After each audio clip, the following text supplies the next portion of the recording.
bombers are gradually flying to the Belaya Air Base in the Irkutsk region. First, the Tu-95MS left Olenia, and later the Tu-160 left Engels too. This was reported by 24 Canal, citing monitoring channels. However, there are still 6 planes remaining near Ukraine. Monitors call the situation regarding Russian strategic bombers increasingly interesting.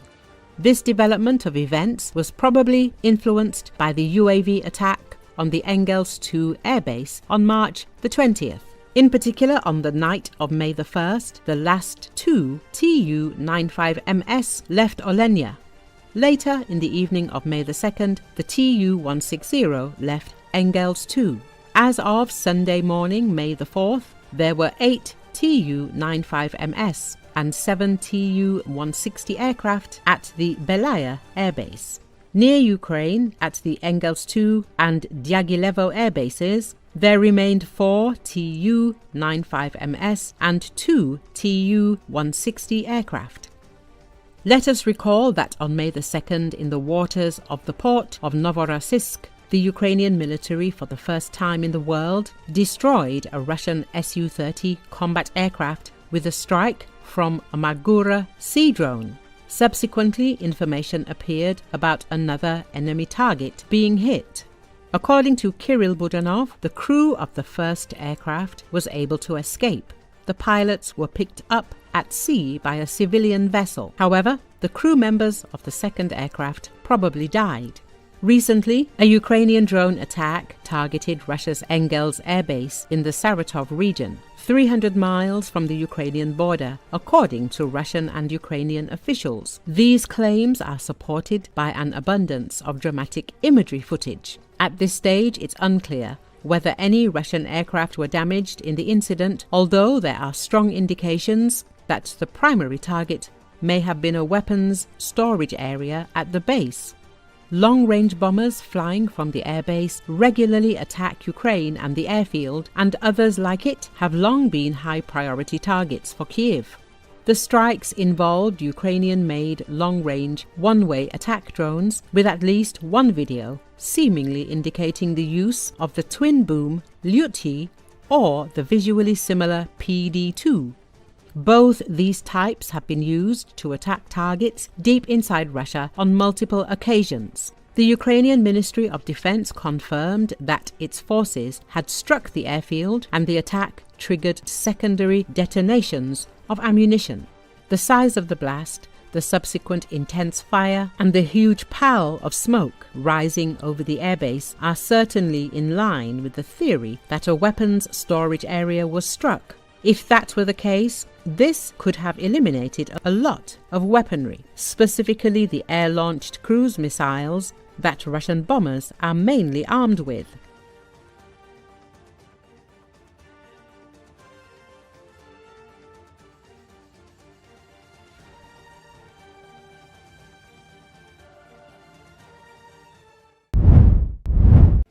Ukrainian President Volodymyr Zelensky said a ceasefire with Russia is possible at any time during a visit to Prague on Sunday.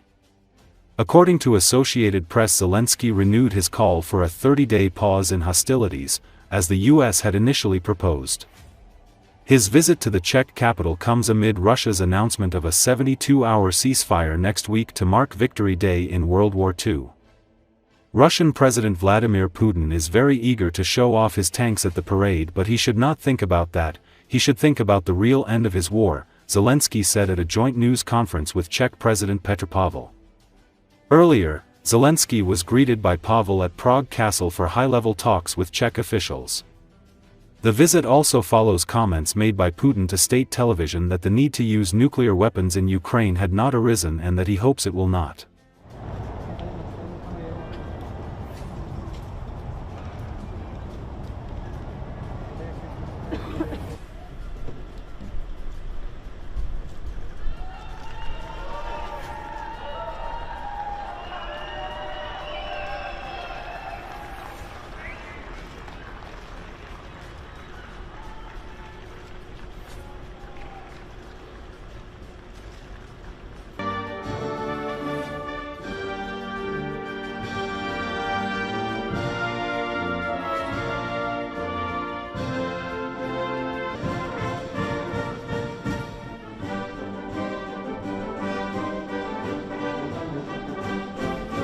Сьогодні вже 54-й день, як Росія ігнорує навіть пропозицію Америки повністю припинити вогонь. Ми вважаємо, що припинення вогню можливе абсолютно будь-який момент, хоч від сьогодні, і має тривати щонайменше 30 днів, щоб дати реальний шанс дипломатії. І я вдячний Чехії за підтримку в цій пропозиції нашої позиції. Zelenského. Pane prezidente, zítra se sejdete i se zástupci české opozice, konkrétně s místopředsedou hnutí ANO Karlem Havlíčkem. Також вдячний вам за розуміння, що тиск на Росію дійсно потрібен. Путін дуже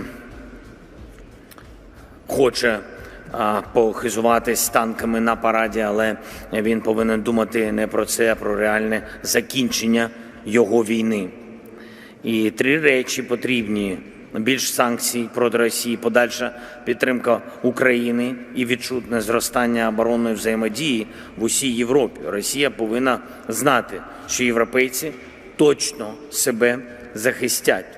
Možný říct, kolik zemí se dosud k ní připojilo, případně jestli se ještě připojují, nebo to zvažují další, a jestli by bylo možné nějak kvantifikovat, jaký jsou ještě lety. Ми проговорювали 1,8 мільйонів снарядів цього року може бути. Це дуже сильне рішення. Зараз, завтра у нас буде зустріч з оборонними компаніями Чехії. Ми готуємо ще конкретику. Сьогодні ми з президентом Павелом, також наші представники на рівні наших урядовців та військових обговорюють наступні кроки у розвитку нашої авіаційної коаліції, а саме створення українсько-чеської школи F-16.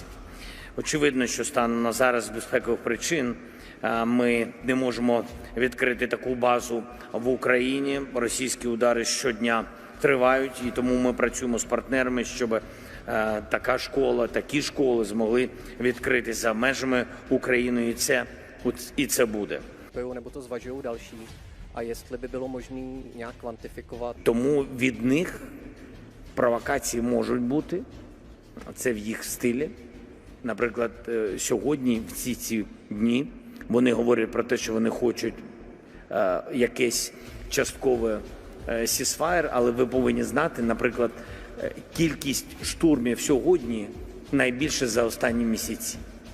В ці дні. Вони показують більше 200 штурмів. У мене була доповідь генерала Сирського, главкома. Він мені сказав, от завчора, наприклад, більше 200 штурмів. Тобто віри немає, провокації можуть бути, але це залежить від русських. І якщо хтось їм ще вірить, ну нехай спробують на собі. By mohli případně být na Ukrajině rozmístěni. Od toho jsme opravdu ještě daleko. Русські повинні знати, що ми розраховуємо на 3 мільйони артилерійських снарядів. І не тільки Північна Корея буде їм допомагати. У нас є союзники, які допомагають Україні. Це не значить, що хтось хоче довгої війни. Ми хочемо її закінчити. І всі війни закінчуються. В будь-якому випадку, в чому я впевнений, війна закінчиться, як і закінчуються завжди довгі диктаторські режими, як і закінчується життя будь-якої імперії. Примирення між українським